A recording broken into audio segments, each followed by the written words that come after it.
After the Black Gate, you think Serpent Isle would have been called Ultima VIII, right? Instead, they decided to call it Ultima VII Part 2. Richard Garrett figured that since it uses the same engine, it wouldn't have been right giving it its own number. So, goodbye Britannia, hello Serpent Isle. I figure it's best to mention now that if you haven't watched my Black Gate video, I recommend watching that first before diving into this one. And maybe Ultima Underworld 2 as well, since it's an in-between of this game and the previous game. And also, prepare for spoilers. A lot of them.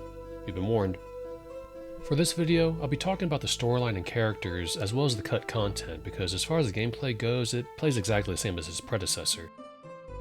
The main difference this time around is that Serpent Isle is much more linear than Black Gate, which is not a bad thing.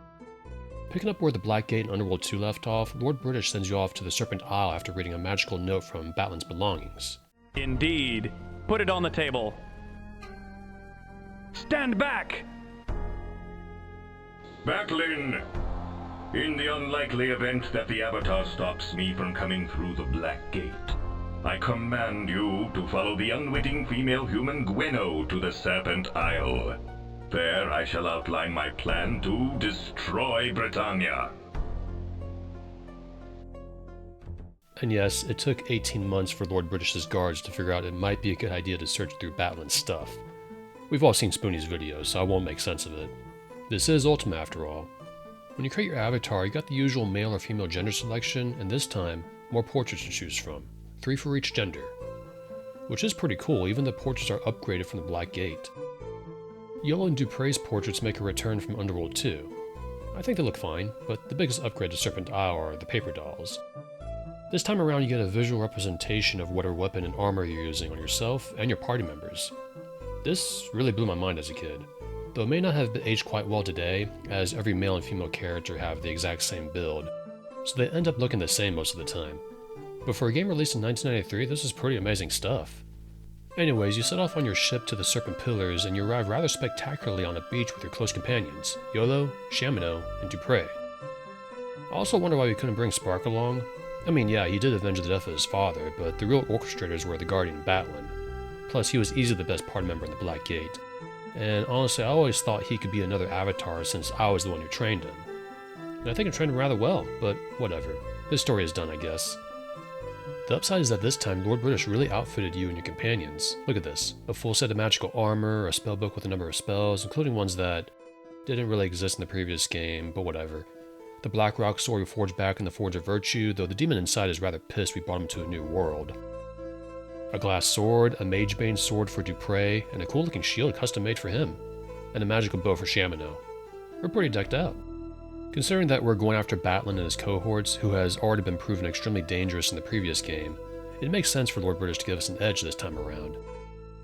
Unfortunately, you won't have that for too long, as magical lightning hits you and your party members, sending them off to wherever the heck, and replacing almost all your equipment with strange and useless items. But to get some perspective, this is actually good gameplay design. It encourages you to explore and talk to NPCs in order to find your lost belongings, and doing so sheds light on the culture and world you find yourself in. But not long after that, you're waylaid by a comely monk named Thoxa, who serves as a fairly important character in Serpent Isle, as well as serving you a series of copyright protection questions. Failing these prevents entry into the first town of the game, with characters saying some pretty weird stuff. I actually didn't mention this in the Black Gate video, but that game had the same copyright questions too. And being a kid who played mostly Sega games at the time, it didn't occur to me right away that these were questions I had to answer from the manual. Thoxa continues by saying that she's a monk of Zenka, a prophetess who predicted the end of the world, which serves as the main plot of Serpent Isle. She gives the Avatar the Hourglass of Fate, which resurrects him and his companions whenever they fall in battle, and gives a lot of information and clues which will help in his adventure. After going through her dialogue, though, another monk teleports in and chastises her for getting involved in the prophecy. Apparently that's not allowed or something, and a pretty cool fight plays out.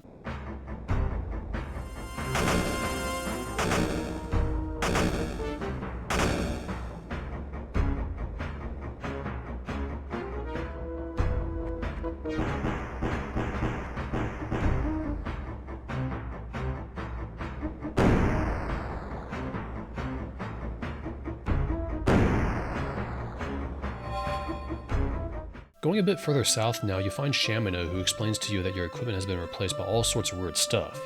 He makes a list for you, which updates as you explore and talk to NPCs. And let's take a look at Shamino. He walks up to us wearing slippers and carrying a brush made of human bones and an animal skull, and a twitching severed hand in his backpack. Nice slippers, Shamino. Well, at least he's wearing some form of footwear, unlike us back in the Stygian Abyss. At this point of the story, your tasks are to find your lost companions, your lost equipment, and save the world, which only the Avatar can do, of course. You find Dupre pretty quickly, thankfully, after talking to Lord Marston from the nightly town of Monitor, but Yellow takes a bit of work. Apparently, he teleported on a roof while a funeral was taking place, so these people decided to arrest the poor old guy. You can free him by paying the treasurer 100 Monetari, the town's currency, or just become a Knight of Monitor. Before I continue though, I should explain what the Serpent Isle is. Basically, Britannia wasn't always called Britannia. It used to be called Sosaria, with various different kings ruling their respective lands. One of these lands was called the Lands of Danger and Despair, and it was ruled by two kings, the King of the White Dragon and Shamino Sal Desil, the very same Shamino that walks with the Avatar. In Ultima IV, when Lord British decreed a quest for the Avatar, there were actually a lot of people not on board with his idea. Those people came from the town of Montor, as it was called back in the day, who felt that courage ranked above all the virtues. Fawn, who felt that beauty should have been a virtue, and Moon, who felt that the virtue of honesty was stifling towards mages. And instead of falling in line under Lord British, the people packed up and left for the Serpent Isle, which was once called the Lands of Danger and Despair, and from there they founded the three cities of Monitor, Fawn, and Moonshade. So basically, if you played the earlier Ultima games, you're walking through almost familiar stomping grounds. The land was meant to be called New Sosaria, but the new denizens decided to call it Serpent Isle due to the snake ruins found there. The land used to be ruled by a race of people called the Ophidians, who worshipped the three cosmic serpents of order, chaos, and balance. For those of you who haven't played Ultima 3, the Great Earth Serpent of Balance is the very same snake who guarded Castle Exodus, which started a war between the forces of order and chaos, creating the Time of Imbalance storyline in this game. Hero from another world, know that it is I, the Great Earth Serpent, whom thou liberated from imprisonment in the days of Exodus the Destroyer. If only thou couldst help me now, Avatar.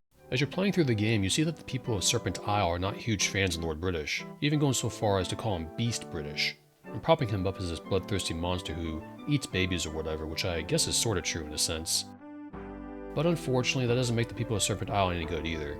The Knights of Monitor are a far cry from the Paladins of Trinsic, being no better than common mercenaries who bully and fight each other all the time, even dividing themselves up into three different commands, the wolves, the bears, and the leopards, each with their own leader. The city was founded after making contact with the brutal race of goblins who the Monitorians have waged war with for many generations, and the people in the city became hardened as a result. The city of Fawn worships beauty. Worshipping beauty instead of the virtue of compassion has them judging the content of someone's character on how they look. I do really like the design of the town, though it must be annoying to clean. It's got one of my favorite quests in the game too, which I'll get to later.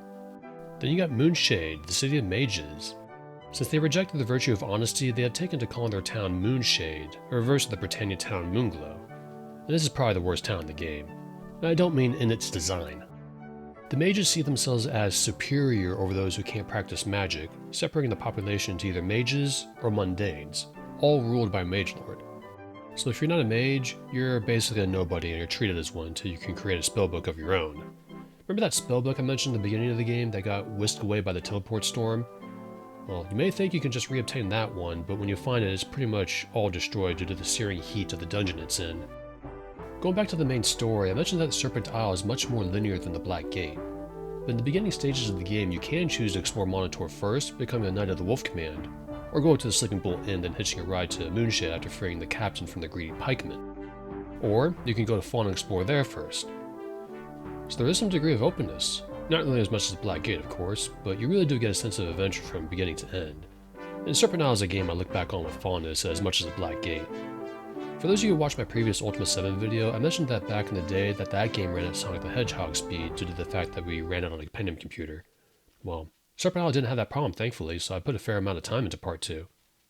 The overall plot of the game has the Avatar and his companions chasing Batlin and his cohorts, Brunt, a gargoyle named Palos who some of the Serpent Isle denizens think is a demon, Deadeye the Pirate, who has a much cooler name than Hook from the previous game, and the Moonshadian mage Selena, who rigged the Monitorian Knight's test with a bunch of summons and magical traps, and tries to trick the Avatar into leaving his companions behind while accompanying him to the teleported Britain Mint and straight into an ambush. She also convinces her sister and Monitor to poison you with a night tattoo after passing their test. Wow, she really wanted us dead. Remember what Thoxis said at the beginning of the game? Never leave your companions behind. Well, unbeknownst to her and Batlin, the Avatar gets free resurrection every time he dies, so... In the beginning stages of Serpent Isle, depending on which town you decide to visit, the Avatar ends up becoming a Knight of Monitor, gets embroiled in a trial that I'll get to in a second, and gets thrown into the Mountains of Freedom prison in Moonshade because he, or she, caught the eye of the Mage Lord's lover. I said already that I like the design of Fawn, but the quest is one of my favorites in this game. You're invited to talk to the ruler of Fawn, Lady Linda, because of a ballad Yolo sung about his wife Gwenno, a former companion from previous Ultima games who makes an appearance later on.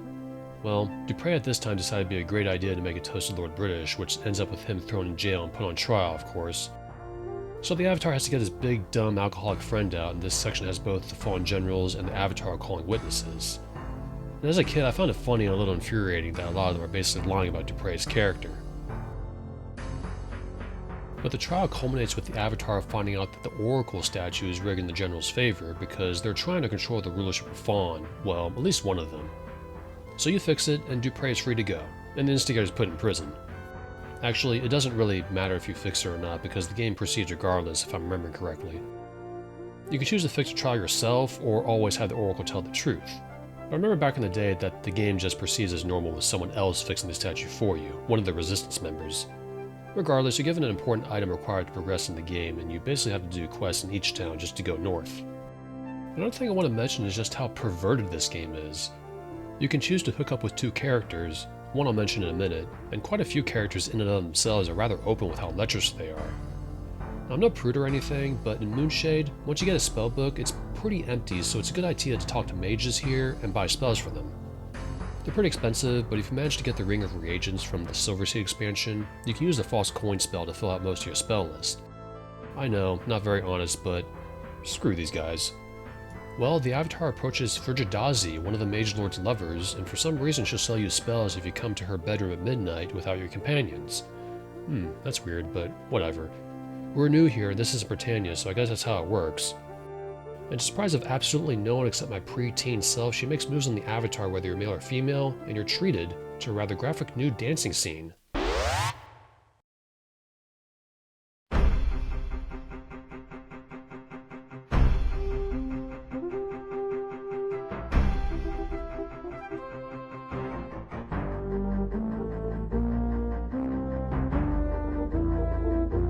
Well, it was graphic for the time.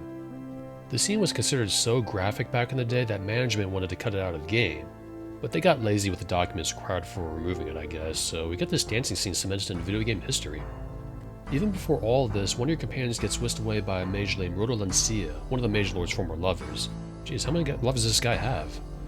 She basically wants to know how to tame demons after seeing Batlin with his gargoyle minion. Visiting the Mage Lord, he tells you he constructed a love palace just for them to retreat to every once in a while. Well, probably more than once in a while. When I arrived, I see a whip in the bedroom, and, well, okay, that makes sense. I started poking through the dresser and find a key I need, a kidney belt, a banana, a brush, and a diaper. So I go downstairs and I fight Riddle and see the little gremlin minions, and yeah, you can definitely tell the couple's tastes have changed to the extreme end over the course of time. I mean, you know you're in too deep when you have an Iron Maiden in your sex dungeon. You know, it's probably a good thing we didn't bring Spark along now that I think about it, but I go ahead and grab Dupre and leave. Back to Frigidazi though, whether you choose to sleep with her or not gets you thrown into the Mountains of Freedom prison by the Mage Lord. I guess it was an ironic joke to call it that, but nowadays I like to not sleep with her, not because I'm a prude, but I think it's funny that the Avatar gets thrown into yet another prison through no fault of his own. It happens so quickly too. One minute you're watching her shake her assets, then the Mage Lord teleports in, gets immediately jealous and mad, and you're thrown into yet another mock trial with everyone attacking your character. And the next thing you know, you're in another prison with barely any equipment, and most importantly, no shoes. Again. Awesome. Well, I can't complain too much actually, because if you got the Ring of Reagents like I mentioned earlier, you can actually bring it along, so who needs shoes, right? But anyways, the Avatar makes his way out through the help of a thief named Stefano, and even makes contact with Arcadian, the demon embedded in the Blackrock sword. You basically have to free the demon in order to beat the mage at the very end, which sounds like a bad idea, but he makes good on his promise, and warns the Avatar before fleeing to who knows where.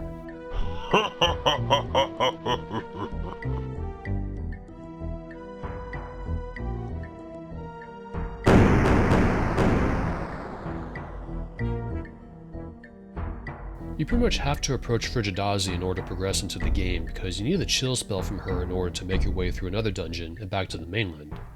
I forgot to mention that she's a mage specializing in cold-based spells, but I figured people would get that just from her name.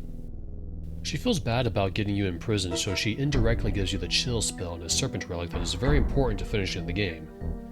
Later on though, or rather, before these events, you earn an item called the Serpent Jawbone, which enables fast travel through a place called the Dark Path, with more areas opening up when you find more serpent teeth.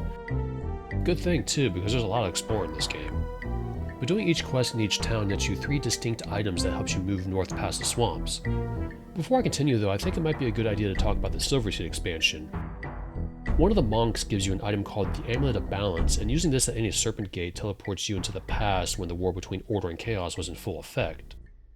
You get a good glimpse into the lore of the Ophidians, and exploring the nearby caves nets you some very powerful items that really help you on your journey, as well as a buttload of experience. No joke, I did the Silverseed as soon as level 5 once I got some okay gear and left at level 8 or 9 or something like that. You get a helmet that acts as a torch, making it seem daytime no matter what time of day it is. I personally don't like using it though because I feel it takes away from the atmosphere of the game. An axe that maxes out your combat stat, gauntlets that maxes out your dexterity, a belt that maxes out your strength, and a ring that gives you infinite reagents. Yes, you heard right, no need to collect reagents anymore. The only barrier between you and casting spells now is what your level is and how much mana you have. Doing all this admittedly makes the game very easy, but that's provided you can get past all the trials back in the day without a guide.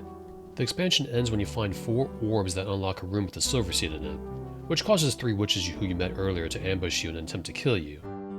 You find out that these 3 work for the Guardian who for some reason is trying to stop you from ending the imbalance.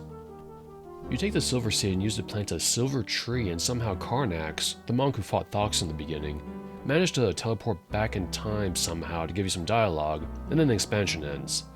Doing this somehow helps buy time before the imbalance tears the universe apart, and if you do it much later, it apparently affects the fate of most of the Serpent Isle NPCs.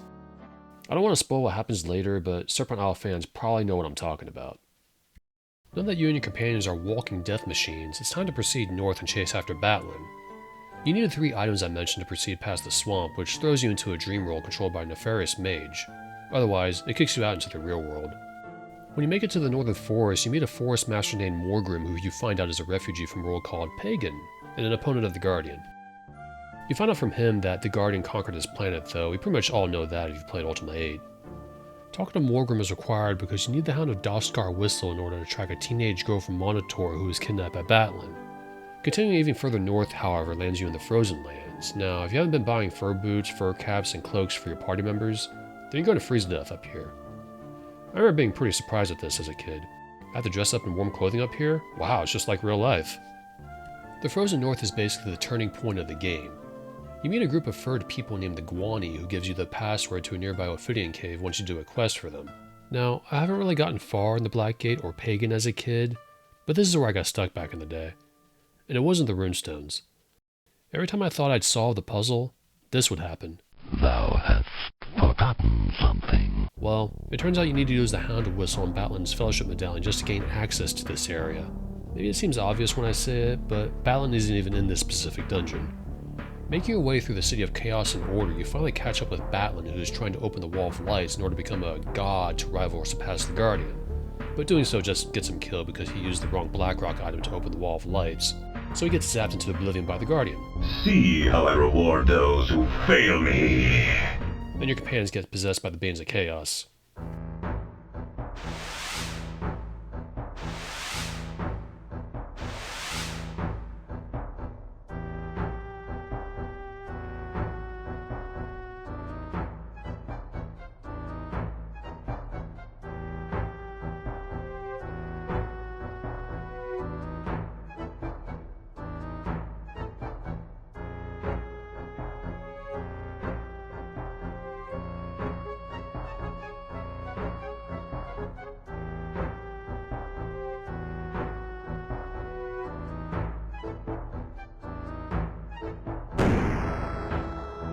So pretty much, Batlin spent his time on Serpent Isle entering the Temples of Order in order to release the Banes, which resulted in the Banes possessing various people throughout the game that Batlin ended up killing.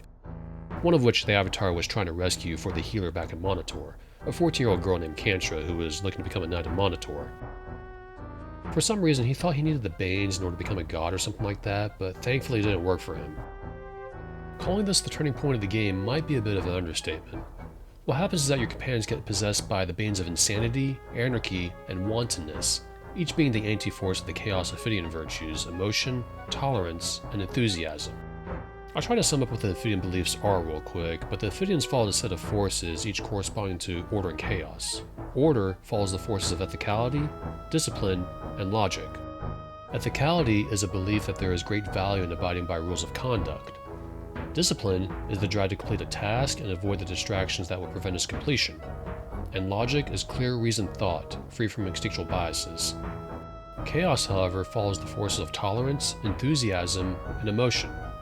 Tolerance encourages accepting any and all things, enthusiasm is the energy that enables one to perform a task, and emotion is perceiving feelings that come from the heart, rather than the mind.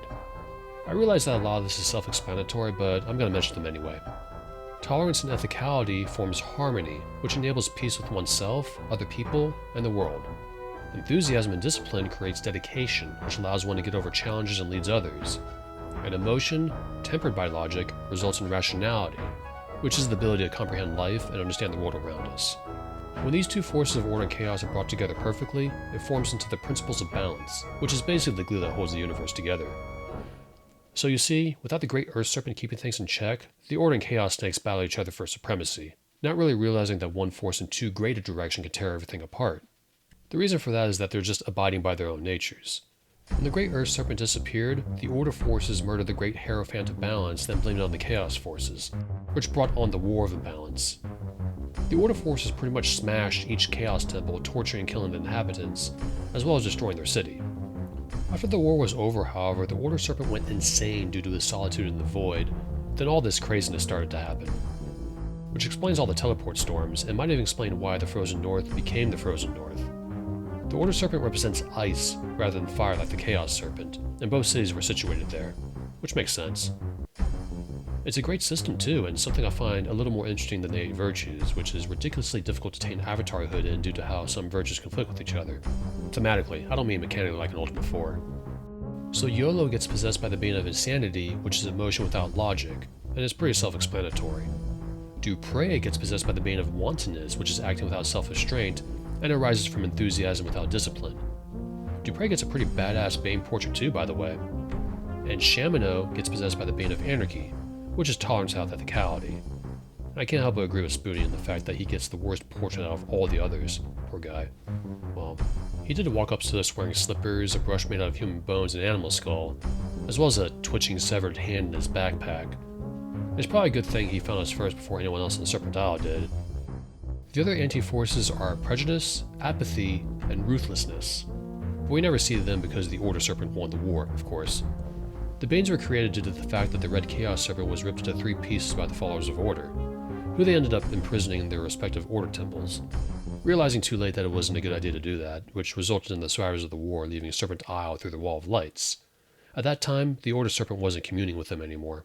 But that's it for the Ophidian religion. At this point in the game, your companions lay waste to the 3 towns of Serpent Isle. Dupré wrecks Monitor into a burning heap, leaving it wide open for the goblins to take over. Yellow does his thing in Fawn, releasing rats in the population, and leaves behind the one ugly character as a joke. And Chamino kills most of the mages in Moonshade. And it's here where you can start to feel EA's influence. Some townspeople you talk to don't really react to the carnage around them, which really takes you out of the experience. The game was unfortunately rushed towards the end of development. Still a really great game despite that, which brings me to the cut content that was left out at release. Basically, instead of the Banes wiping out over half of the population, each of them were going to take over and enact their own laws over the people. The Wantonness Bane would take over Monitor, turning the knights there into animals, reflecting what command they were a part of. The Insanity Bane would leave the citizen fawn alive, but release rats in a plague that made the citizen turn ugly over the course of time for his own amusement. And the Anarchy Bane would have dethroned the Mage Lord, abolishing all the laws that the Council of Mages enacted, and creating, well, anarchy of course. Pretty much you could do anything in Moonshade as long as you get a permit from Chamino the Anarch. He'd also take Frigidazi as his bride, who would give the Avatar a secret on how to defeat the Anarchy Bane. Now, all that sounds really cool. It's a shame it never made it into development, or even a mod. A lot of this stuff is from fans who poured over the used code of the game over the many years since release. Electronic Arts really put a deadline on Origin for Serpent Isle, so Origin pretty much didn't have time to put all the stuff they wanted to in the game, unfortunately. You would basically talk to each NPC in each town and figure out how to depose the Banes while waiting through their respective laws and such. For Monitor, the wolves would have been sex-driven and roamed the city attacking anything in their path. The leopards would have been territorial, attacking only if approached, and the bears would have been cannibalistic hunters like the wolves. The Wantonest Bane would have been able to control any of these three factions at will. Any animal NPC would have been spoken to like their human counterparts, where they would remember who they were and such. Combine that with the hellish situation in Fallen and Moonshade, and you have yourself a recipe for hell on Earth. There's other cut content, such as being given Captain Hawk's ship by the man himself, which would have given the Avatar the ability to visit an island called Claw. It's the island that's prevalent on the Serpent Isle map that you wouldn't have been able to visit in a normal playthrough of the game. The island was supposed to have a Kilrathi from Wing Commander stranded there, who would have been considered a god by the inhabitants, with cat statues of a nearly extinct tribe of cat-like beings, with the chief being Ural, an NPC Avatar met in the past during the Silversea expansion. And the last bit I wanted to mention was that Moonshade and Fawn were meant to be bigger than what we got in the original game. Things like overhead walkways and elevated decks with every building having multiple floors. This was cut out apparently because the engine wasn't able to handle the high object count. There's other things as well, but I put a link or two in the description if you wanted to check out what was missing from Serpent Isle, but these were the biggest things. Moving on though, the Avatar has to figure out how to stop the Banes, and he finally makes contact with Gweno, resurrecting her from the dead through the use of the Hourglass. Gweno was possessed by a Bane herself, much like Kantra is, which resulted in their minds being warped. Bane of Chaos, Chaos Bane, twisted her soul. The Avatar has to visit the various Ophidian temples, filling up the bucket of water corresponding with the opposing force of the Bane. Gweno was possessed by wantonness, so you had to give her the waters of discipline. You can cure Kantra as well as an option, and that was one other thing that was cut out of the game. In the original, you couldn't cure Kantra. I played Serpent Isle with the Serpent Isle Fixes mod, which gives you the option of curing her, where they even used her dialogue found in the game's use code. She can't join your party like Spark could, but it's a nice gesture. While studying the Ophidian religion, the Avatar has to fix the Blackrock sword and forge various prisms to house the Banes in.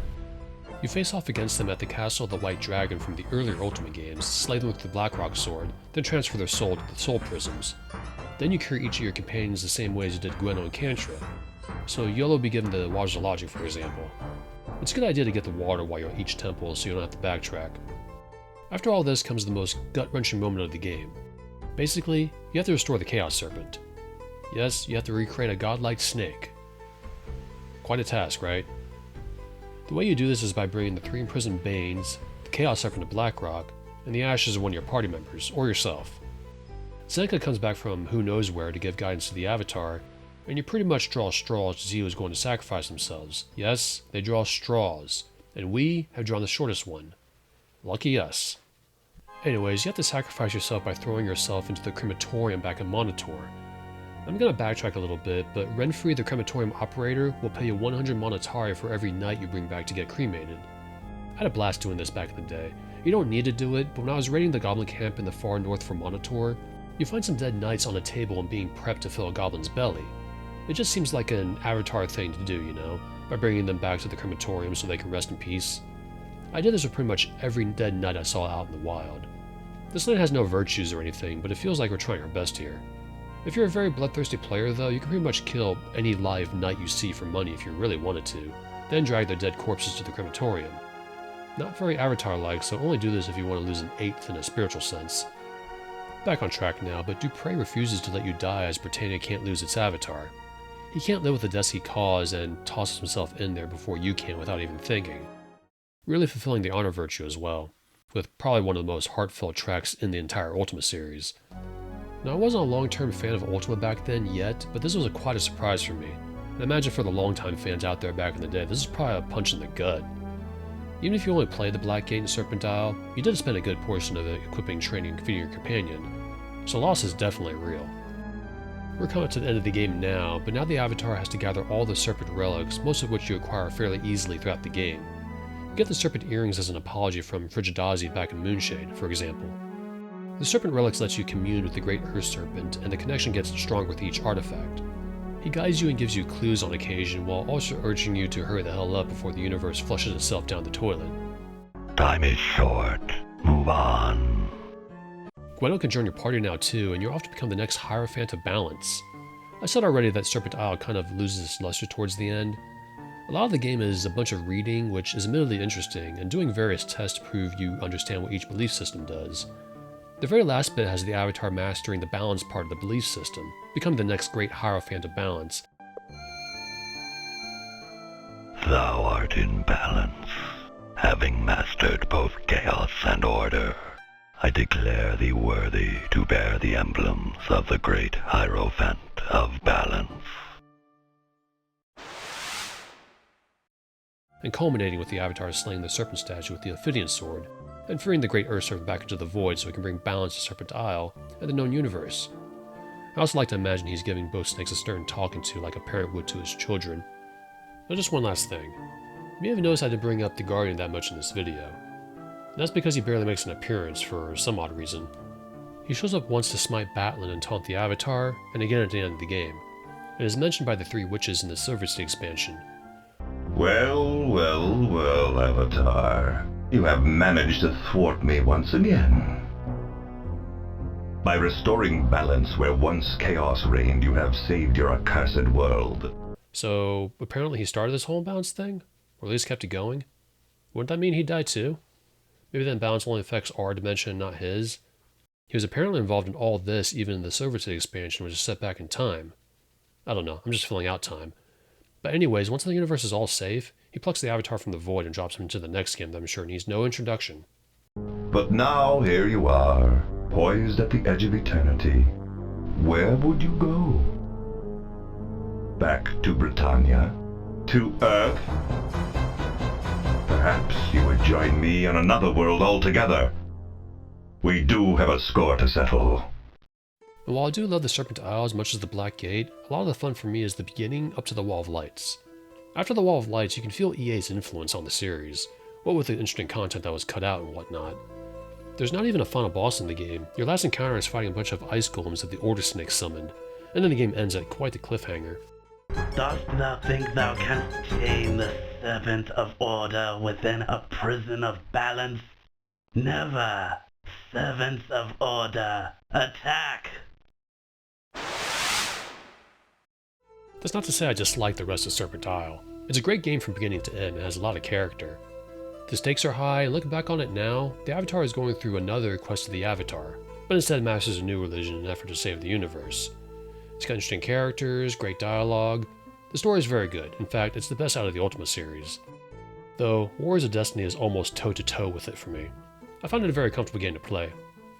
And while it is linear compared to Black Gate, that isn't a bad thing.